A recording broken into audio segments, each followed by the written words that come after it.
अतिशय टेस्टी आणि खुसखुशीत, खमंग आणि चवदार अशा ह्या नारळाच्या करंज्या आता आपण त्याची रेसिपी पाहणार आहोत. या अगोदर मी तुम्हाला 2 प्रकारच्या करंज्यांची रेसिपी दिलेली आहे. हॅलो एव्हरीवन, यम्मी रेसिपीज चॅनलमध्ये मी आशा आपणा सर्वांचं खूप खूप खूप मनापासून स्वागत करत आहे.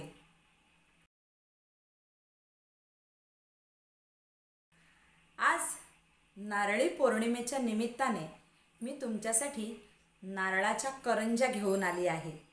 आता या नारळाच्या करंज्यासाठी काय काय साहित्य लागतं? ऑब्व्हियसली नारळ लागतीलच आणि इतर जे काय साहित्य लागतं ते पाहून घेऊया आणि त्याबरोबरच त्याची कृतीही जाणून घेऊया. त्यासाठी मी इथे 2 नारळ घेतलेले आहेत. ते नारळ फोडून मी आता नारळ तो खवून घेत आहे. मी ते नारळ दोन्ही खवलेले आहेत आणि 1 कप मी गूळ घेतलेला आहे. आता गूळ तुम्ही कोणत्याही प्रकारचं घेऊ शकता. तर आता एका भांड्यात मी 1 टेबलस्पून इतकं साजूक तूप घेतलेलं आहे आणि ते तूप वितळून घ्यायचं आहे. त्यानंतर त्यात मी हा खवलेला जो नारळ आहे तो घालून घेत आहे आणि चांगल्या प्रकारे शिजवून घेत आहे. आपल्याला हे जवळजवळ 5 ते 7 मिनिटभर शिजवून घ्यायचं आहे आणि कंटिन्युअसली आपल्याला शिजवायचं आहे, नाहीतर हा नारळ पटकन बुडाला चिकटतो आणि करपण्याची शक्यता असते आणि मग ह्या नारळाच्या गोडाची टेस्ट बदलेल. तर हा छान परतून झालेला आहे. आता या स्टेजला आपण हे गूळ घालून घेऊया. गूळ घातलं की गूळ वितळेपर्यंत आपल्याला हे परतून घ्यायचं आहे. हे पहा, या पद्धतीने आपल्याला हे परतत राहायचं आहे. साधारण 6 ते 7 मिनिटात हे गूळ वितळलेलं आहे. गॅसची फ्लेम आपल्याला एकदम लो ठेवायची आहे. लो फ्लेमवरच आपल्याला हे गूळ वितळून आणि हा नारळ छान शिजवून घ्यायचा आहे. 1 टीस्पून मी इथे हिरव्या वेलचीची पूड घालून घेतलेली आहे आणि तीसुद्धा मी एकजीव करून घेतलेली आहे. तुम्हाला हवं तर तुम्ही जायफळ पूडसुद्धा टाकून घेऊ शकता. आता मी गॅस फ्लेम बंद केलेली आहे आणि दुसऱ्या एका बाउलमध्ये मी 2 कप मैदा घेतलेला आहे. तो मैदा मी चांगला चाळून घेत आहे. आता कुठलाही पदार्थ करताना मी तुम्हाला नेहमीच सांगते की नेहमी कुठलंही पीठ चाळून घ्यायचं, म्हणजे ते हलकंही होतं आणि त्यात काही असेल, एखादा काय कचरा वगैरे असेल तो निघण्यास मदत होते. थोडंसं मी मीठ घातलेलं आहे आणि 2 टीस्पून एवढं साजूक तूप घालून हे आता मी छान चोळून घेत आहे. या पिठाला तूप छान असं चोळून घेत आहे. याची एक मूठ वळते म्हणजे आपलं पिठात बरोबर तूप गेलेलं आहे. आता थोडा पाणी घालून याचा आपण मीडियम सॉफ्ट असा डो बनवून घेणार आहोत. अगदी थोडंच आपल्याला पाणी घालायचं आहे. एकदम जास्त पाणी घातलं की एकतर मग पातळ होतं पीठ, नाहीतर मग घट्ट होतं. असं थोडं पाणी घालून याचा छान असा डो आपण मळून घेणार आहोत. इथे तुम्ही पाहू शकताय की हा डो छान मळून झालेला आहे. आता हे थोड्या वेळासाठी आपल्याला जवळजवळ 15 ते 20 मिनिटासाठी असंच बाजूला ठेवून द्यायचं आहे. त्याच्यावर मी 1 सुती कपडा, म्हणजे माझी रुमाल मी ओला करून तो मी यावर लावून देत आहे आणि झाकण लावून आपल्याला हे थोड्या वेळासाठी ठेवायचं आहे, 15 ते 20 मिनिटासाठी. 20 मिनिटानंतर मी झाकण उघडलेलं आहे आणि आता आपण करंज्या बनवायला घेणार आहोत.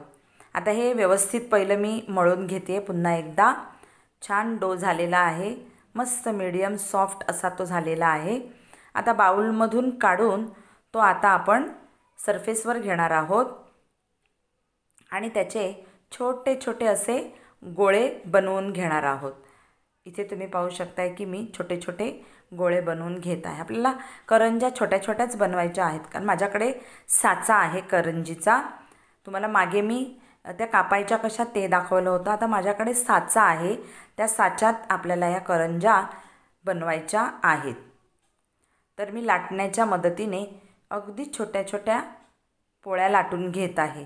इथे तुम्ही पाहू शकता की मी छोटीशी पोळी लाटून घेतलेली आहे आणि या साच्यावर ठेवून, इथे तुम्ही पाहू शकताय साचा, त्या साच्यावर ठेवून मी फिलिंग भरून घेत आहे.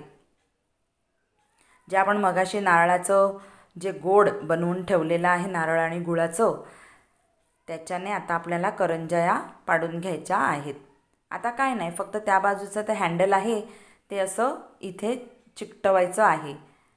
बस, ही पहा करंजी आपली तयार आहे. खूप सुंदर आणि डिझाईन पण झालेली आहे.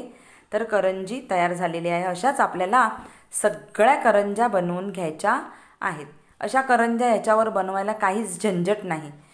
ते त्याला चिकटवायचं नाही, पाणी लावायचं नाही, चिकटवायचं नाही की कापायची नाही. डायरेक्ट आपल्याला ही बनवून, ह्या पहा ह्या करंज्या मी एवढ्या रेडी करून घेतलेल्या आहेत. आपण फ्राय करून घेऊया. मी तेल ऑलरेडी गरम केलेलं आहे आणि त्यात मी एक एक सोडून घेत आहे आणि छान दोन्ही बाजूंनी फिरवून मी छान असं इथे फ्राय करून घेत आहे. आपली मुलं आवडीने अशी करंजी खातात. तर संध्याकाळच्या चहाच्या वेळेला किंवा सकाळच्या वेळेला किंवा तुम्ही आपल्या मुलांना टिफिनलासुद्धा ह्या करंज्या देऊ शकता. आता एक साईडने या शिजलेल्या आहेत. मी या फिरवून घेत आहे आणि दुसरीही साईड आपण छान अशी शिजवून घेत आहोत. इथे दोन्ही साईडवरून मस्त शिजलेल्या आहेत करंज्या. एकदम लाईट गोल्डन असा कलर आलेला आहे.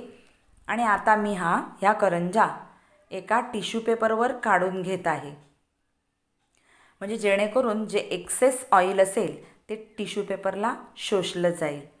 तर इथे तुम्ही पाहू शकताय की मी जवळजवळ सगळ्याच इथे करंज्या फ्राय करायला घेतलेल्या आहेत. सगळ्या करंज्या तयार झालेल्या आहेत सर्व करून घेण्यासाठी. अगदी खुसखुशीत झाल्यात आणि कुरकुरीत, बाहेरून एकदम कुरकुरीत, आतून सॉफ्ट आणि खाताना एकदम खुसखुशीत अशा ह्या करंज्या आपल्या रेडी झालेल्या आहेत. खूपच सुंदर अशा चवीच्या ह्या करंज्या आहेत. अशा करंज्या तुम्ही भेट म्हणून सुद्धा देऊ शकता. या करंज्यांची माझी ही रेसिपी तुम्हाला आवडली असेल तर लाईक करा, शेअर करा, कमेंट करा आणि मला सपोर्ट करण्यासाठी या चॅनलला सबस्क्राईब करा. मग आपण भेटूया पुढच्या अशाच एका खमंग व्हिडिओत. तोपर्यंत बाय.